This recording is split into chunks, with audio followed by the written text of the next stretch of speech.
Hello and welcome to Food Systems, a podcast from the Forum for the Future of Agriculture, where we discuss ideas that can shape a sustainable food system, from farm to fork, from policy to consumers, and everything in between.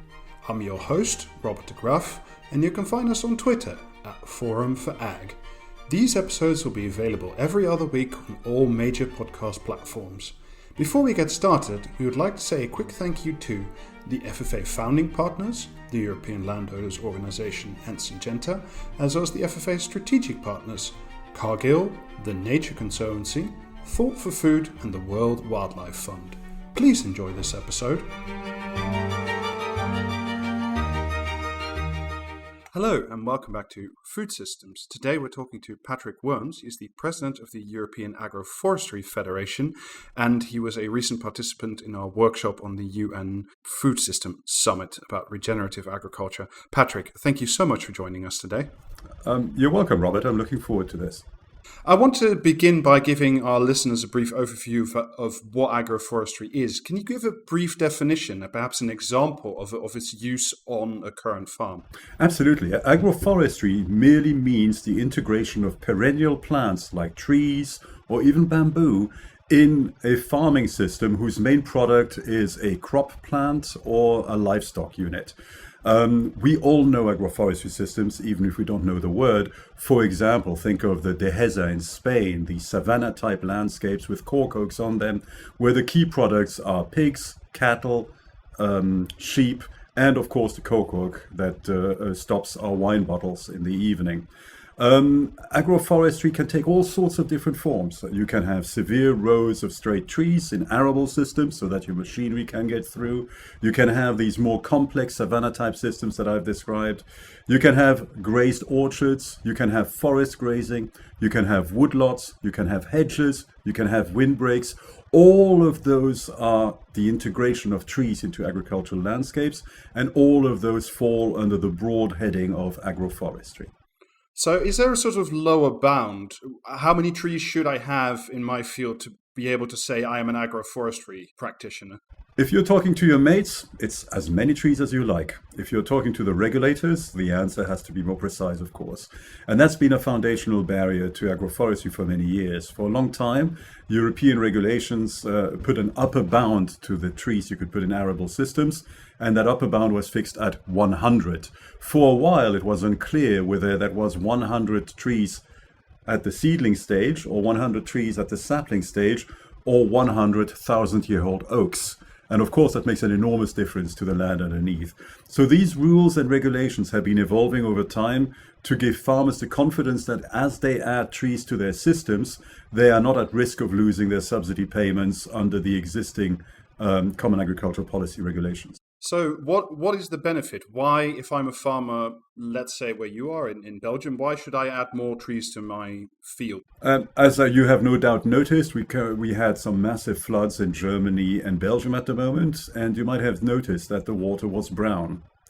That water came from farmland. These massive rains eroded literally millions of tons of fertile soil and deposited them in these houses, on those streets, on these bridges, and everywhere else the damage happened, with most of it going down the Rhine and the Maas and into the North Sea. So the first order of business is erosion control, because the water that came down from the forests was not brown. The water that came down from the forest was clear. By adding trees to your systems, you control erosion, and not just water erosion in a storm, but also the simple rain erosion that you get in everyday practice, or the wind erosion that you get when you've just tilled your soil, you've prepared the seed bed, you've got a bit of a week of dry weather coming up, and there's a bit of a wind, and we all know how much damage wind can do to the soil. That's one example. Another example is nutrition management. Tree roots go much deeper than crop roots. They pull up nutrients from deep in the soil, which they redistribute to the soil surface through the fall of their leaf and twig litter. They also provide environmental service because of the same phenomenon. If you're fertilizing your soil, we all know that a lot of the fertilizer does not go into the crop, but risks going into deeper soil horizons, and from there into the water table and thus into the rivers, the tree roots, which are under the crop roots, will absorb a significant proportion of that excess nitrogen for their own growth. So you've got better management of resources. You've also got better management of water resources. When you have a drought, the partial shade that trees provide keep moisture in your fields for a longer period of time. When you have a rainfall, when you have a storm, these trees act like giant rain-catching devices. The water runs along the branches and the trunks and the roots and is stored in the soil rather than running off into the rivers. And then on top of these, and sorry, I could go on, pest control. If you have 100 hectares of wheat, it's like an open bar to any pest. So the way that we traditionally deal with that is by spraying to make sure that if the pest turns up, it doesn't stand a chance. If you have trees, the trees will host a variety of pest predators. You can think of birds, you can think of bats, but also of other insects, amphibians and reptiles that love to eat on your pests. So you have pest control. It diminishes. It may not completely eliminate your need for pesticides, but it will reduce the amount of money you need to spend on pesticides. So your input costs are going down. You need less fertilizer, you need fewer pesticides, you need less irrigation. Finally, you have the products. If you prune your trees properly and you choose a valuable species, you are going to get money for that. If you put poplars down, you can harvest them after 10, 15 years, and there's a ready market for them because most short-lived wood products are made out of poplar. If you're starting on in life, put some walnuts down, some black walnuts. Extremely valuable timber, but the rotation period is about 40 years, so you harvest it as you go on retirement. And nuts, fruits, fodder for the animals. As I said, I could go on. Is there a substantive difference between agroecology and agroforestry, or do they exist on a continuum? They exist on a continuum. Agroecology deals with more than the mere biophysics of managing the land. Agroecology also deals with the economics, the sociology, and the human component of the farming system. Agroforestry is more focused on the biophysics. So while it is true to say that almost every agroecological system will include perennials and thus falls inside agroforestry, it's not true to say that every agroecological system is automatically an agroforestry system.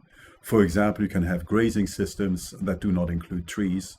They will be better with trees, and that could be agroecological systems. But yes, the words are very similar to one another. The words cover a lot of the same ground. Now, I think one of the reasons, apart from regulation in the past, that farmers have been hesitant to implement more trees on the field and maybe on the border is twofold. The first is machinery. If you have trees in the middle of your field, it's difficult to get your tractor through it. And the other is if there's too much shade on the border, where there is too much shade, the yield is not as good as where the wheat, for example, has full sunshine. Are we now at a point where you can take those worries away from farmers, or yes. How should farmers deal with the drawbacks of agroforestry, if you will? Well, the main drawback is a lack of knowledge. A farmer is trained as a farmer. A farmer is trained in the challenges of growing annual crops and of raising livestock. A farmer is not a forester. A farmer is not trained in the challenges of growing long-lived plants. So that knowledge is what's mostly missing. Farmers need that knowledge to apply an agroforestry system. The issue of mechanization, it's not an issue. Just plan your system properly. If you know that your system, that your machinery is 10 meters large, then put your tree alleys at multiples of 10 meters in order to do that. Same for partial shade issues. Here in the temperate zones of Europe, the automatic way, at least in plains, that you would root these trees is on a north-south line, so that everything has a similar amount of shade as the sun moves from east to west. You can calculate the amount of that shade that will optimize your farming system. You're right to say that the shade will diminish the yield of wheat in a perfect year, in a year when you have no drought and in a year when you have no storms. But as farmers know very well, fewer and fewer years now are perfect years. And in years that have erratic weather, that have long dry spells or long wet spells, your trees are actually going to improve the yields of your wheat, even though the total amount of land devoted to wheat is less, typically about 80% of what you had before. And experiments that have been done in Germany, in England, and in France show that the the productivity for the wheat that you're going to get on that 80% is at the same order as what you would get on 100% without the trees. And as soon as you start having nasty weather, it's much, much higher. The people who have agroforestry systems will typically harvest even in a drought.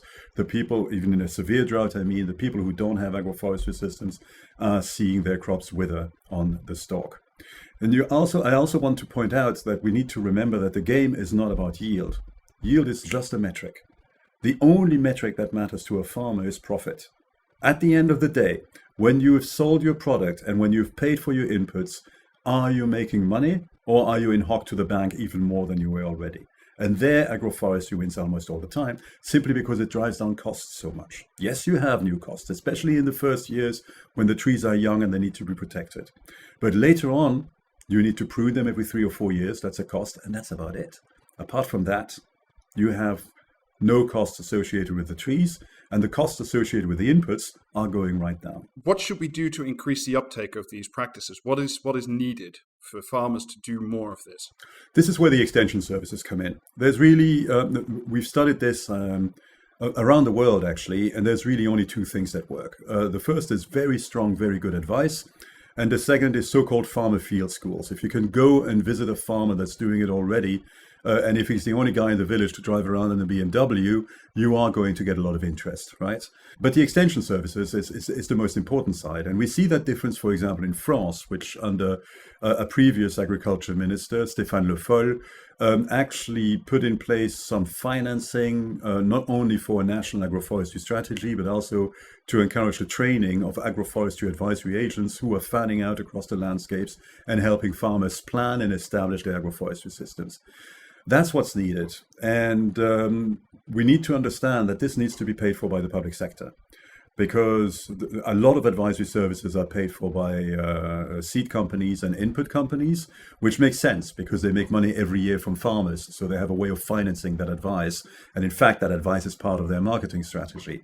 But with agroforestry, it doesn't work that way. Agroforestry is not that complicated. You know, if I spend a week with a farmer, and that's a lot, 3 days with a farmer, helping him plan his system after having done the basic interview to understand over what time scale he's looking to get his return from, then the rest is just planting. He needs maybe to call me a few times a year in the early years when he's got a problem, but after that, that's it.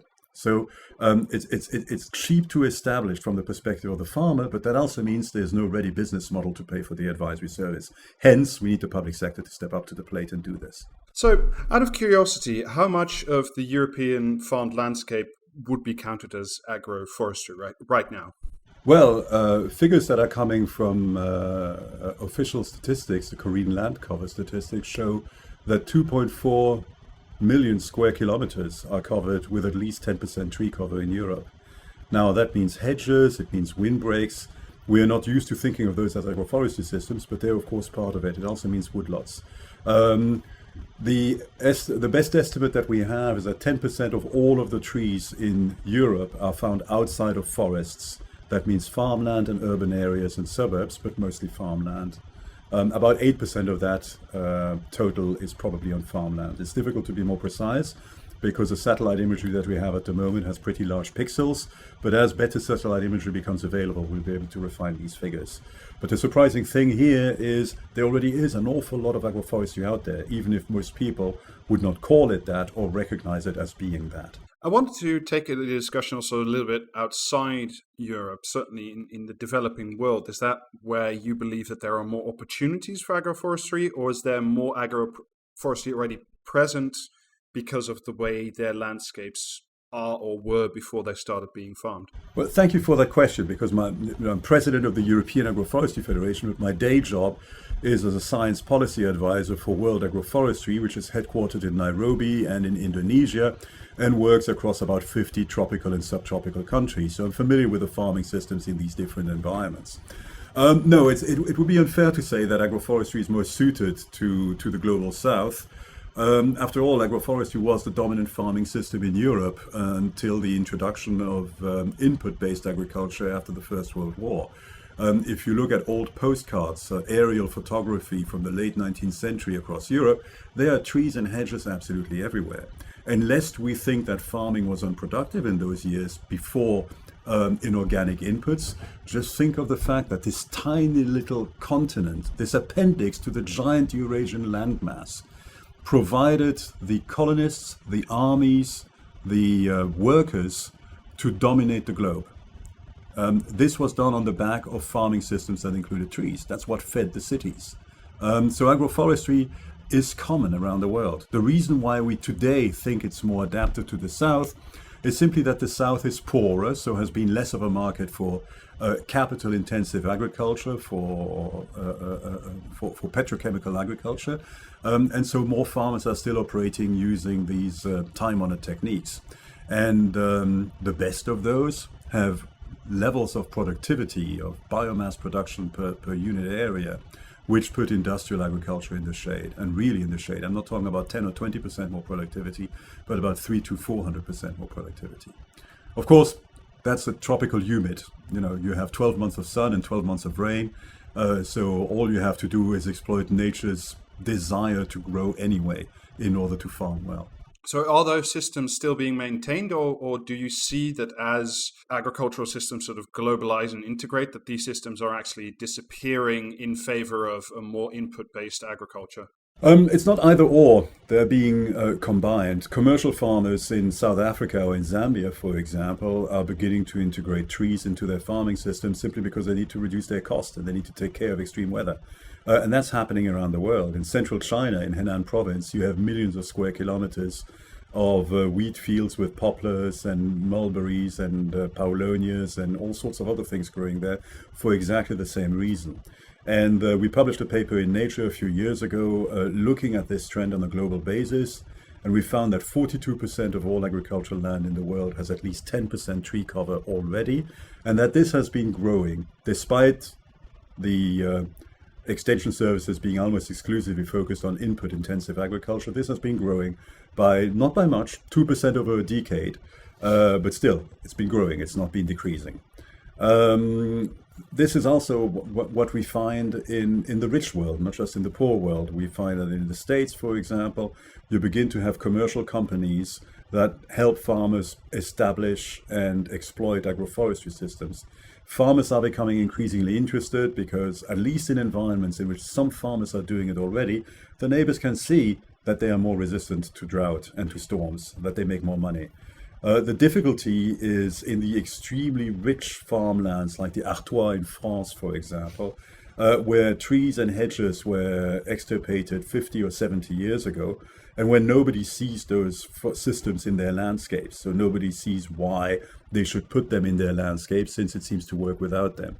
Even though once you start doing it, you get higher productivity, you get lower costs. I wanted to ask, we've talked quite extensively about the upsides of agroforestry in combating things like climate change, but there's threats to trees themselves from climate change. We've seen a lot of insect pressures moving. Droughts also affect trees themselves. Is there a particular danger for these systems when it comes to climate change? Absolutely. I mean, if the rain stops, the Sahara used to be green and full of trees. It's a desert now.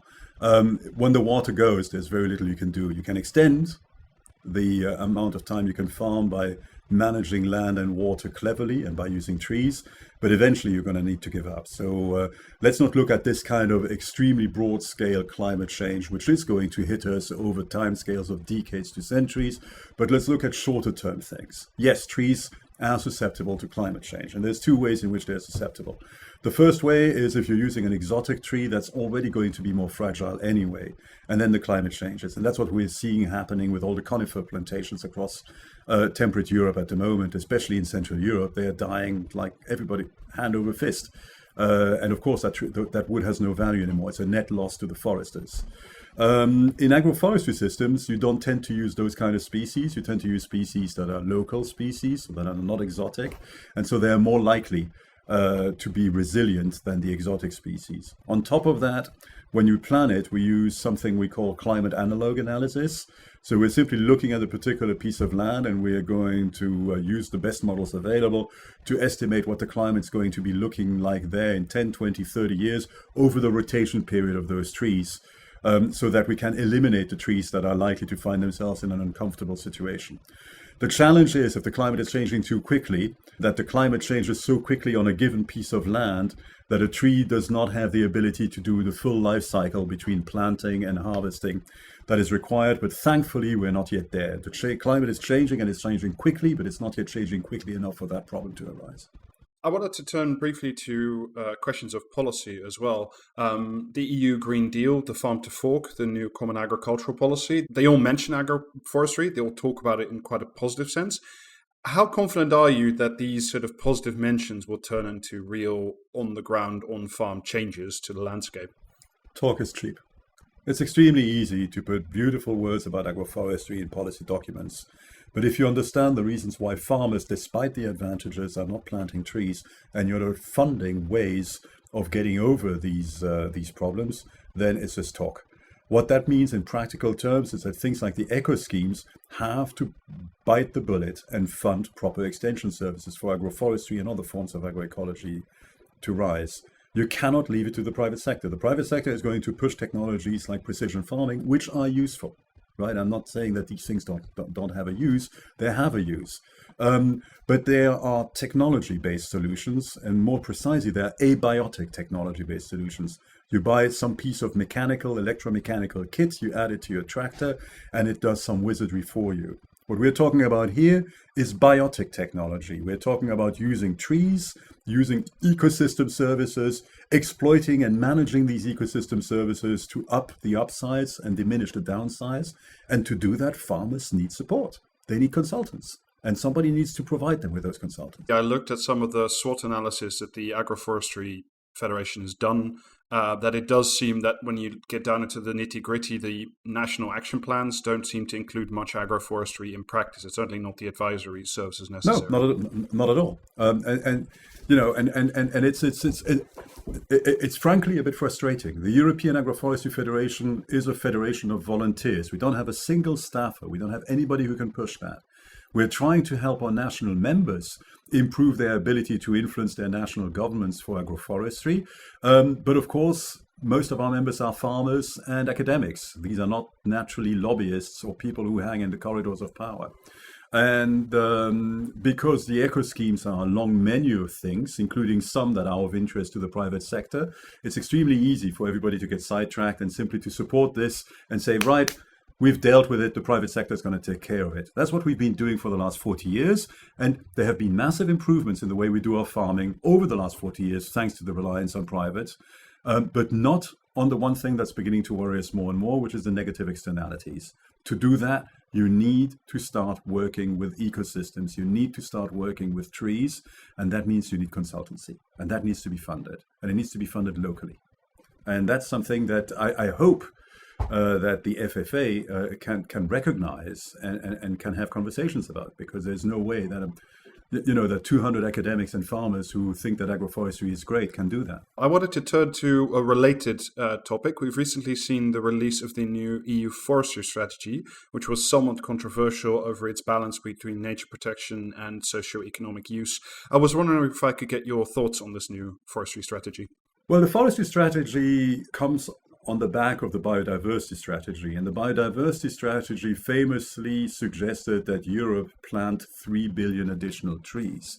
And the forestry strategy quite correctly identifies the place where these trees should be planted, which is farmland, rather than additional forestry plantations. We know the problems with forestry plantations under climate change, so that would definitely not be a good idea. So that's definitely a step in the right direction. From our perspective, the fact that the staff working document that is on the back of the forestry strategy mentions agroforestry over 40 times shows that the technical experts who are preparing the draft regulations, legislation, support measures, recommendations, communications, etc., on the back of the strategy are beginning to understand this and grapple with it, and are beginning to think about how they can encourage it. We see that happening in other directorates general as well. For example, the the land-based strategy being developed by DG Klima has really identified two low-hanging fruits to help land absorb carbon rather than emit carbon. The one is peatland rewetting and the other is agroforestry. So we find that at the expert level, at the platonic level, the level of the experts, if you like, the recognition that these technologies are promising and need to be encouraged is there, and you find that in the forestry strategy. As Churchill famously said, politics is like a sausage factory, and I will not be able to. I do not want to forecast what the sausage factory is going to do with that strategy once the member states have had their input. I simply hope that at the level of the member states, too, there is this recognition that business as usual is just not going to hack it any longer. And the beautiful news is that if you do this right, if you do it well, you actually improve the incomes of the people that we should be most worried about, which is the people who make their living from the landscape, the farmers, the ranchers, and the foresters. Now, before we come to the final question, I want to return one more time to more the global level. You recently participated in an FFA workshop on regenerative agriculture and the UN Food System Summit. I was wondering what your expectations of this Food System Summit are, and what do you hope to see come out of it? The Food System Summit is looking at the entire food system from the moment you put your seed down into the ground to the moment you buy your Hershey bar in the shop. And I'm not going to be focusing on the retail side, on the transformation side of the food system. What we focus on is on the production side and on the beginnings of the value chains. What I hope is that the Food System Summit educates member states, UN member states, in substantially the same way that European Union member states need to be educated about what's needed to make agroforestry more productive and more widespread. And the member states of the UN need to learn that as well. I'm encouraged by a lot of the noises I hear, by a lot of the recommendations I see coming out of the various action tracks of the Food System Summit, that this is becoming recognized. And interestingly enough, it's becoming recognized by absolutely everybody, from industry all the way to activists. And that's great, because it means we are actually all at least agreeing on what the problem is and on identifying which direction the solution should go to. So I'm optimistic that the Food System Summit will make recommendations that not only everybody can live with, that's a low bar, but that everybody can make money from and make a better planet out of. That's a much higher bar, and I think we'll reach it. If you could give one single policy or practical advice to create a more sustainable food system, what would it be? Monocrops, no thanks. It's as simple as that. If buyers of farm products insist that they want to buy from polycultural systems, if producers recognize that they need to add trees in their system, then by definition, the idea of monocropping is going to take a back seat. And that's something that everybody can line up behind, because polycultural systems, and there's thousands of different kinds of them, by definition involve at least two different plants, typically an annual plant and a perennial plant. And it's not complicated, if you said it that way. You don't have to start define what is an agroecology or what is a permaculture or what is holistic grazing, and all these words don't matter any longer. You only need to remember that monoculture is probably going to be less productive, less resilient, less able to draw down carbon than any form of polyculture. So 3 words: monocrops, no thanks. Patrick Worms, President of the European Agroforestry Federation, thank you so much for joining Food Systems today. Thank you. You've been listening to an episode of Food Systems, a podcast brought to you by the Forum for the Future of Agriculture. Look for us in 2 weeks when we release our new episode. And in the meantime, please don't forget to subscribe on your podcast app, as well as on Twitter @ForumFag, for updates on this podcast, news, as well as FFA events. Please check out our website, www.forumforagriculture.com, for more great content. Thank you for listening and enjoy your day.